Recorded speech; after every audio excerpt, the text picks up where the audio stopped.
Hello students, आप सबका हमारे चैनल पर फिर से स्वागत है। हम लोग दर्शन शास्त्र पढ़ रहे हैं और इसमें आज प्रश्न है कि नैतिक प्रत्यय के रूप में सद्गुण एवं कर्तव्य की विवेचना करें। सद्गुण क्या है और कर्तव्य क्या है? इन नैतिक शास्त्र में जो पश्चिमी नीति शास्त्र है उसमें क्या इसके बारे में वर्णन है, उसके बारे में बताने के लिए कहा जा रहा है। इंग्लिश में सिर्फ कहते हैं एक्सप्लेन वर्च्यू, वर्च्यू का एक्सप्लेन करना है, and duty as moral concept, moral concept के रूप में वर्च्यू और ड्यूटी कैसा है, क्या है, इसको समझना है। हम लोग साथ चलते हैं इसको समझने के लिए। और जो भी पहली बार आए हैं हमारे चैनल पर, चैनल को सब्सक्राइब कर लीजिएगा और वीडियो अच्छे लगे तो लाइक ज़रूर कीजिएगा। इसके लिए आपको अंतिम समय तक देखना होगा। सद्गुण व्यक्ति के नैतिक विकास का प्रतीक होता है। कोई व्यक्ति कितना विकसित है हम समाज में दो तरह से देखते हैं। अगर आप सामाजिक व्यवस्था की ओर देख चलेंगे तो हम धन संपत्ति से उसको आंकते हैं कि कितना विकास किया, कितना पैसा कमाया। लेकिन नैतिक रूप से अगर हम जानना चाहें कि कितना नैतिक विकास हुआ है उसमें, तो वो हम उसके सद्गुण को देख करके, उसके अच्छे कर्म को देख करके हम समझ सकते हैं कि उन्होंने विकास किया या फिर अपना पतन किया। इसमें तीन बातें पाई जाती हैं। सद्गुण में तीन बातें हैं। वो है सबसे पहले कि व्यक्ति को कर्तव्य का ज्ञान होना चाहिए। पहला कि हम पहले कर्तव्य को जानें, तभी हम कर्तव्य को निभाने में सक्षम होंगे। तो पहला पॉइंट हो गया कि कर्तव्य का ज्ञान। और दूसरा है कर्तव्य का स्वेच्छा से पालन। अब हमको ज्ञान है लेकिन हमारी इच्छा नहीं है कि उसको हम पालन करें, उस ज्ञान के आधार पर हम चलें। अपने जीवन को उस अनुसार ढालने का भी एक स्वेच्छा होनी चाहिए, हमारे अंदर में इच्छा होनी चाहिए। ज्ञानी व्यक्ति भी कुकर्म करते देखे गए हैं। और तीसरा है सद्गुण का अर्जन। सद्गुण का अर्जन बार बार हमेशा करते रहने चाहिए। ये भी एक तीसरा पॉइंट है। अगर आप में अर्जन करने की इच्छा नहीं है कि हमको गुण सीखना है, तो फिर संभव नहीं है कि आप सद्गुणी हो पाएंगे। तो पहला हो गया कि कर्तव्य का ज्ञान, दूसरा है कि हमारी स्वेच्छा होनी चाहिए, अपनी इच्छा होनी चाहिए, और तीसरा है कि अर्जन करने के लिए हमारे पास सद्गुणों को वो भी इच्छा होनी चाहिए, हम प्रयास करते रहें। तब अभ्यास पूर्वक अब कोई कर्तव्य करते हैं, हम कोई काम करते हैं, ड्यूटी करते हैं, ड्यूटी हमको निर्धारित किया गया है समाज के द्वारा, तो उस ड्यूटी को अगर हम रेगुलरली करते हैं, अभ्यास पूर्वक करते हैं, प्रैक्टिस रोज करते हैं, तब वो सद्गुण बनेगा। तो अभ्यास पूर्वक कर्तव्य के पालन से जो अस्थायी प्रवृत्ति में हमारी जो प्रवृत्ति है, मानसिक प्रवृत्ति, उसमें जो श्रेष्ठता उत्पन्न होता है, उसमें जो ऊंचाई हम छूते हैं, वो सद्गुण कहलाता है, या उसे ही हम धर्म कहते हैं। धर्म और सद्गुण यहाँ समान अर्थ में प्रयोग किया गया है। उचित कर्मों का पालन हमारा कर्तव्य है। हमारा ड्यूटी क्या है? हमारे ड्यूटी निर्धारित किया जाता है कि उचित कर्म जो जिस समाज में हम रहते हैं, उस समाज के लिए उचित कर्म जो है उसको पालन करना, उसका पालन करना। जो अनुचित कर्म है उसका बहिष्कार करना, उसको नहीं करना, ये हमारे लिए कर्तव्य है, ये हमारे लिए ड्यूटी है। तो यही कहा जा रहा है कि जब हम उचित कर्मों का पालन करना हमारा कर्तव्य है, अनुचित कर्मों का बहिष्कार करना भी कर्तव्य है। दोनों, हम जिस तरह से अधिकार की बात करते हैं उस तरह से कर्तव्य की बात भी करनी चाहिए। जिस तरह से हम उचित कर्मों को करने के लिए बाध्य हैं, उसी तरह से अनुचित कर्मों का त्याग करने के लिए भी बाध्य हैं। हमको नहीं करना चाहिए। जब हम अभ्यास पूर्वक कर्तव्य का पालन करते हैं, तब हम इसमें जो है, इससे क्या होता है कि हमें एक प्रकार का एक गुण विकसित होता है, जिसे नैतिक गुण कहते हैं। एक हमारे में वो आदत बन जाती है अच्छे गुणों की। हम जो भी करेंगे अच्छे कर्म करेंगे। जिनको बुरे कर्मों की आदत हो जाती है, लत हो जाती है, वो स्वाभाविक रूप से बुरा कर्म ही करने की ओर अग्रसर होता है। तो हमको अभ्यास जन्य कार्य करने होंगे, अच्छे कर्मों की अभ्यास करनी होगी, आदत डालनी होगी। तो यह नैतिक गुण जो है, जो विकसित हो जाता है अच्छे कर्म करने के बाद, इसे ही सद्गुण कहा जाता है, इसे ही वर्चू कहते हैं। इस प्रकार अभ्यास पूर्वक अनुचित कर्म करने या अकर्तव्य, जो कर्तव्य नहीं करने लायक है, का पालन करने से हमें एक अलग प्रकार का गुण विकसित हो जाता है, अनैतिक गुण कहते हैं, जो दुर्गुण कहलाता है। तो सद्गुण और दुर्गुण ये दो विपरीत शब्द हैं। अच्छे कर्मों की आदत लगने के बाद जो हमारे में नैतिक गुण का विकास होता है वो सद्गुण कहलाता है, वर्च्यू कहलाता है। और अनुचित कर्मों, गलत कर्मों के बार बार करने से, लगातार अभ्यास करने से जो हमारे में गुण उत्पन्न होता है वो भी नैतिक गुण ही है, लेकिन वो दुर्गुण है। तो दोनों में अंतर है, उसको बाइस कहते हैं, बाइस एंड वर्च्यू आप कह सकते हैं। इसी प्रकार अभ्यास पूर्वक जो है दोनों हो गया कि सद्गुण भी होता है और दुर्गुण भी होता है। अब है कि सद्गुण जो है उसको एक्वायर्ड करना पड़ता है, अर्जित करना पड़ता है, कमाना पड़ता है। जिस तरह से हम धन कमाते हैं, धन कमाने के लिए हमको मेहनत करना पड़ता है, उसी तरह से सद्गुण को अगर पाना है तो उसके लिए हमको मेहनत तो करना ही होगा। मेहनत करने के बाद ही हम सद्गुण पाते हैं। यानी सद्गुण जो है वो अर्जित धन है, अर्जित नैतिक गुण है, यानी कमाया हुआ, अर्जन किया हुआ गुण है। यह सतत अभ्यास के द्वारा प्राप्त होता है।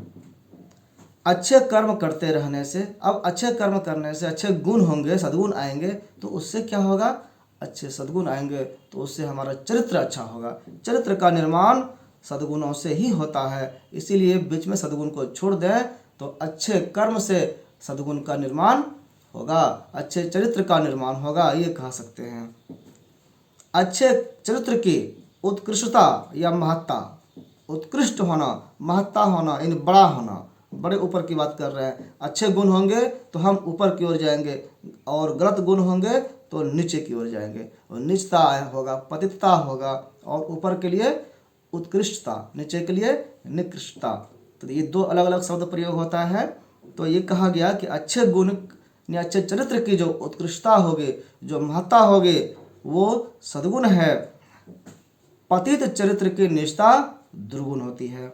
कर्तव्य से, अब कर्तव्य से जो है हमको बाह्य कर्म का बोध होता है। कर्तव्य चूँकि बाहरी समाज के द्वारा, हमारे जिस समाज में हम रहते हैं वहाँ पर बाहरी नियम के रूप में हमारे ऊपर आरोपित होता है। ऐसे वो स्वेच्छा से नहीं, उस पर विवाद है कि हम बाहरी नियम को मानने के लिए बाध्य होते हैं, तो वो स्वेच्छा जनित कार्य नहीं है, हम अपनी इच्छा से कार्य नहीं करते हैं, लेकिन उसको नैतिक गुण मानते हुए सही माना गया है। किंतु ये कह रहा है कि बाह्य कर्म का तो बोध होता है, किंतु सद्गुण से आंतरिक चरित्र का बोध होता है। लेकिन उसका पालन करते करते, अभ्यास जन्य पालन करने से हमारे में जो गुण उत्पन्न हो जाएगा उसको आंतरिक गुण कहते हैं। यानी बाह्य कर्म जो है वो कर्तव्य है और आंतरिक कर्म जो है वो सद्गुण है। सद्गुण हमारा आंतरिक गुण बन जाएगा, ये लगातार प्रयास करने से होगा। अब सद्गुण की कई जो है दर्शन शास्त्रियों ने, फिलोसफर्स ने इसकी परिभाषा दी है, इसका डिफिनेशन दिया है। तो उसको हम लोग थोड़ा थोड़ा एक परिचय के रूप में एक लाइन में देखते हैं। जैसे कि अरस्तु ने क्या कहा, एरिस्टोटल ने, इनके शब्दों में है कि सद्गुण अस्थायी मानसिक अवस्था, ये मानसिक अवस्था है जो अस्थायी हो जाती है, बदलती नहीं है फिर जल्दी।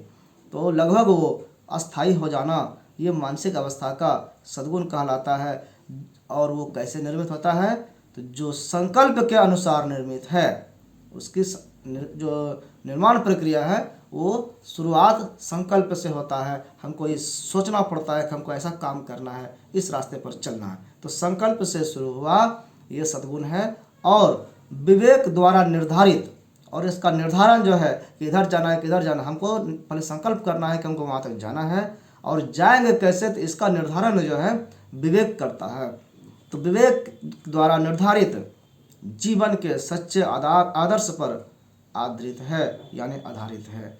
जीवन का जो सच्चा आदर्श है उस पर हम विवेक सम्मत होकर के कार्य करते हैं और संकल्प से शुरू करते हैं, तो सद्गुण का निर्माण होता है और वो सद्गुण अस्थायी मानसिक अवस्था बन जाता है, ऐसा अरस्तु ने कहा है।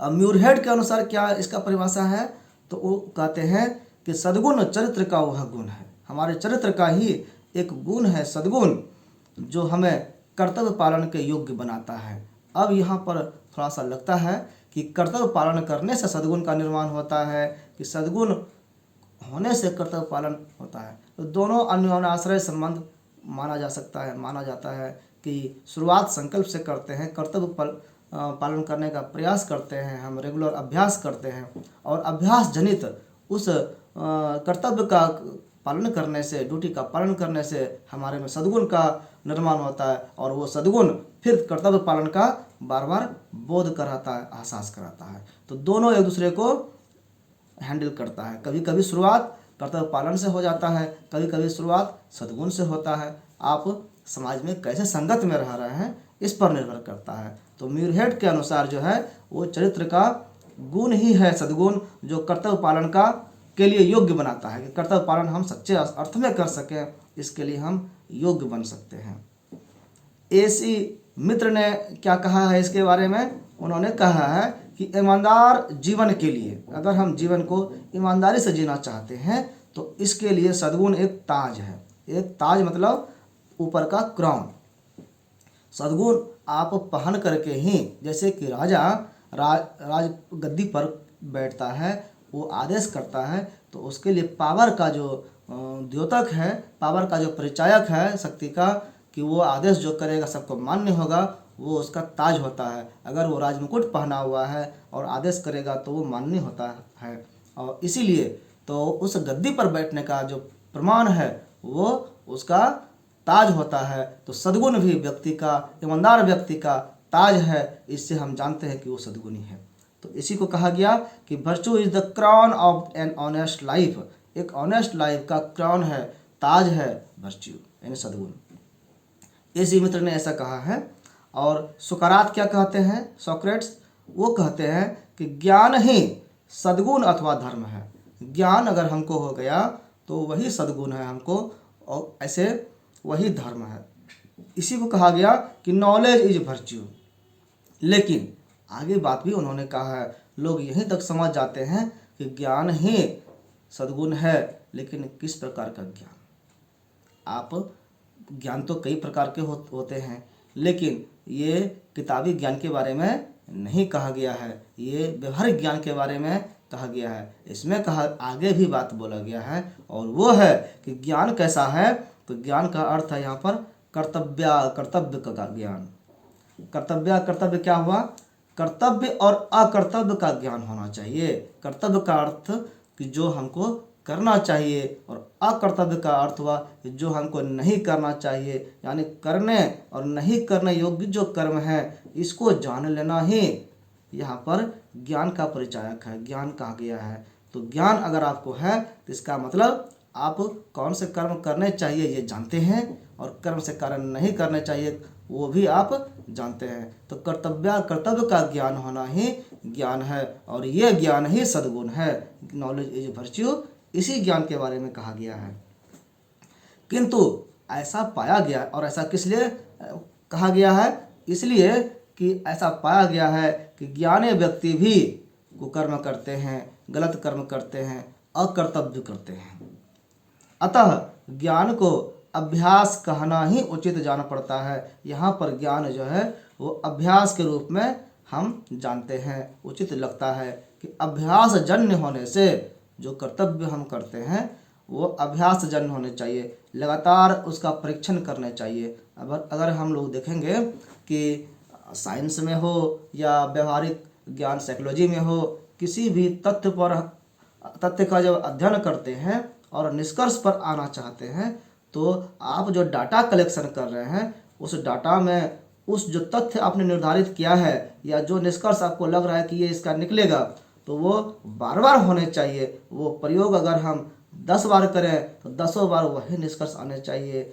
100 बार करें तो 100 बार भी लगभग वही 100% लगभग वही नंबर होना चाहिए, या मैक्सिमम केसेस में वही निष्कर्ष आना चाहिए। तभी वो रूल बनता है, तभी वो नियम बनता है। यानी क्या हुआ कि वो बार बार कर करके आप अस्थायी गुण की ओर पहुँचते हैं। तो यहाँ पर भी बार बार कर्म करने को ही अभ्यास कहा जाता है। तो अभ्यास के द्वारा ही सद्गुण का निर्माण होता है। मैकेंजी ने क्या कहा है इसके बारे में? मैकेंजी कहते हैं कि सद्गुणों का सार तत्व संकल्प में है। सद्गुण कैसे? तो शुरुआत संकल्प से है, इसलिए संकल्प ही सब कुछ है। पहले सीढ़ी ठीक रहेगी तो आगे सब कुछ ठीक रहेगा। तो सद्गुण का शुरुआत संकल्प से होता है, यानी the essence of virtue lie in the will. Will में निवास करता है, रहता है। हमारी विल यानी हमारी मनो इच्छा, हमारा संकल्प शक्ति अगर अच्छा है तो सब कुछ अच्छा होगा। हम सद्गुण को पा सकेंगे, सद्गुण का पालन कर पाएंगे। और कांट क्या कहते हैं? कांट कहते हैं कि एक अच्छा संकल्प इसलिए अच्छा नहीं है कि वह चरितार्थ होता है। संकल्प जो है अच्छा चरितार्थ होने के कारण नहीं है, या प्रभावित करता है, प्रभावित करने के कारण नहीं है, तब किसी निश्चित उद्देश्य की प्राप्ति में तत्परता दिखाता है। हमारे अंदर जो है उद्विग्नता लाता है कि हम कैसे उसको पालें। तो अच्छे गुणों को पाने की जो तत्परता हमारे अंदर आती है, इस कारण से संकल्प अच्छा है। संकल्प हम इसी कारण तो करते हैं, बल्कि केवल आकांक्षा के सद्गुण के कारण अच्छा है। उसमें आकांक्षा, कुछ पाने की इच्छा, तत्परता होती है, इसी कारण सद्गुण अच्छा माना जाता है, ये कांट कहते हैं। और इसीलिए सद्गुण और कर्तव्य में अनुनाश्रित संबंध पाए जाते हैं। दोनों एक दूसरे पर आश्रित संबंध है, इसीलिए अन्योनाश्रित संबंध कहते हैं। अनुनाश्रित संबंध का मतलब होता है कि दोनों एक दूसरे पर आश्रित होने चाहिए।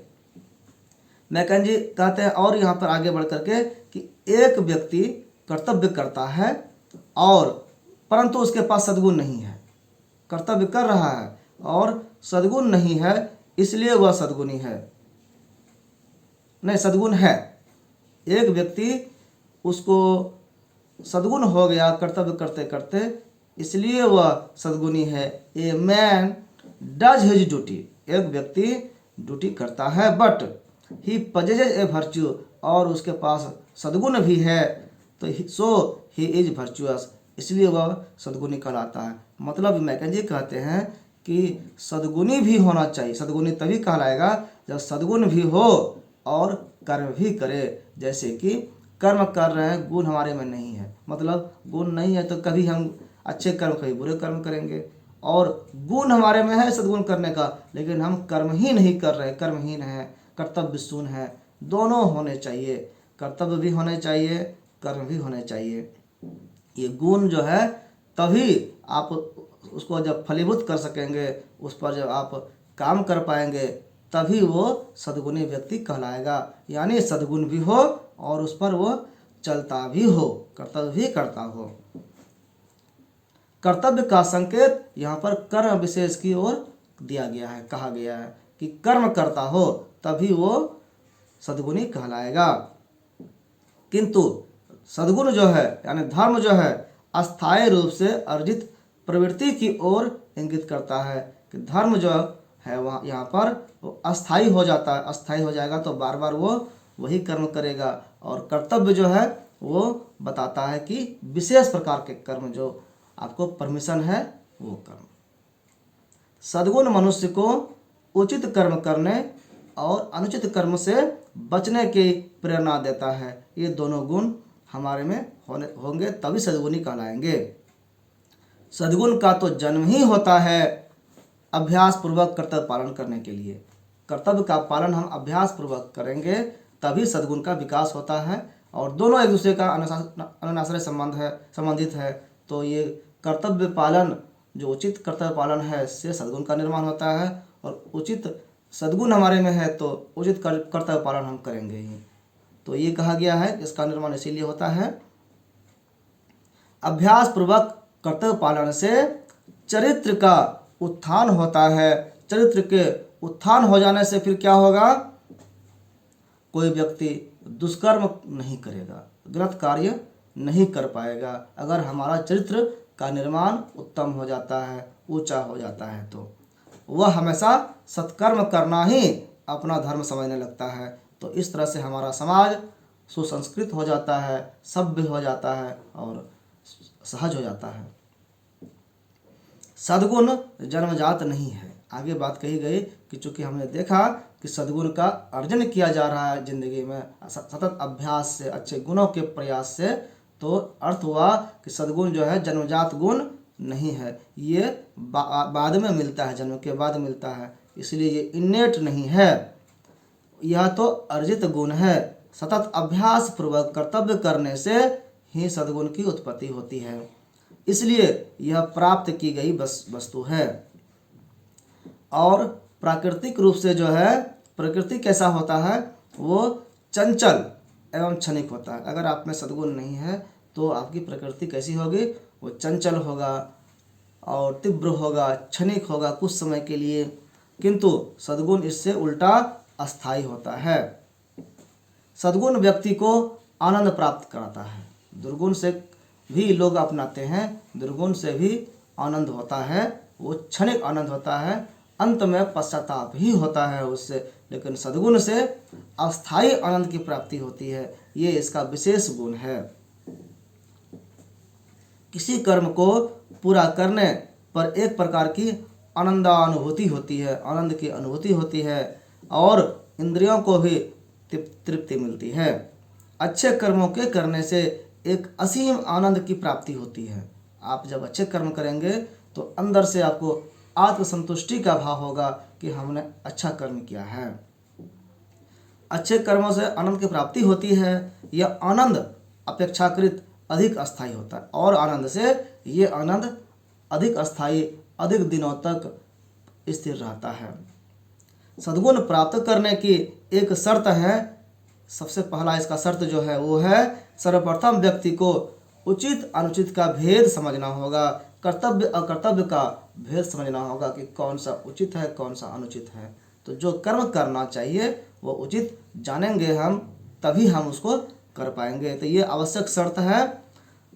इसके बाद ही इसे अनुचित कर्मों को त्याग कर, जब वो अनुचित कर्म जान जाएगा कि ये सही कर्म नहीं है, तो उसको त्याग करके उचित कर्मों का, जो उचित अच्छा लगेगा, शुभ कर्म लगेगा, उसका लगातार अभ्यास करना पड़ता है, तब उसे सद्गुण की प्राप्ति होती है।